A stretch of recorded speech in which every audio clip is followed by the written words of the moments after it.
امرالله صالح کابل کې مولایانو او د مدرسې شاګردانو سره څه کول غواړي او بل خوا پاکستان څنګه افغانستان غواړي او ولې ویډیو خامخا تر اخره وګورئ او خپل نظر هم را سره په اخره کې په کومنټ کې شریک کړئ. د افغانستان د ملي امنیت پخوانی سلاکار ډاکټر رنگین دادفر سپنټا وایي چې پاکستان غواړي د طالبانو پر مټ پر افغانستان ولکټینګ او اشغالي کړي. سپنټا په دې برخه کې پر افغان سیاستوالو غږ کړی دی چې د پاکستان د دې پلان مخه ونیسي. نوموړي ټینګار کړی دی چې د افغانستان دولت باید پر خپلو خلکو کلکه تکیه ولري، منسجم یې کړي او دغه راز پر امریکا متحده ایالاتو زیاته تکیه ونه لري. د هغه په خبره افغان حکومت باید په بهرني سیاست کې له نورو هیوادونو سره د اړیکو تامین بې طرفي وساتي. د ملي امنیت پخوانی سلاکار همداراز خبرداری ورکړی دی چې افغانان به د افغانستان د اشغالولو اړوند د پاکستان د دسیسو مخه ونیسي.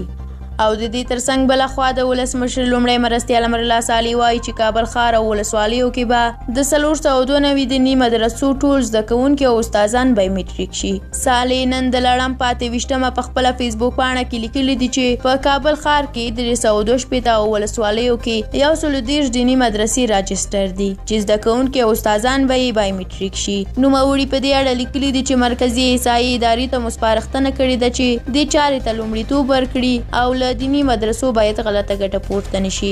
د ولسمشر لومړی مرستیال امرالله صالح داسې مهال د یادو مدرسو زده کوونکو او استادانو د بایومیټري خبره کوي چې وړمه ورځ یې د کابل په بګرامي ولسوالۍ کې 2 مدرسې وسلوالو طالبانو ته پر تبلیغ کولو تورنې کړې وي. نوموړي دا هم ویلي دي چې یا د مدرسې د پاکستان له استخباراتي ادارې سره هم مستقیمې اړیکې لري. صالح په همدې حال کې پر کابل پوهنتون د برید 4م تاره رحمت الله د نیولو خبر هم ورکړی دی.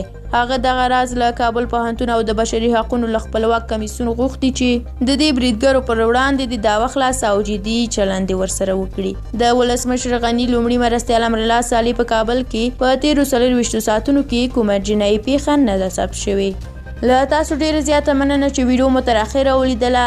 که د امرالله صالح د دې اقداماتو په اړه کوم نظر لرئ زموږ سره کومنټ کې شریک کړئ. تر بیا او بلې ویډیو الله مو مل شه.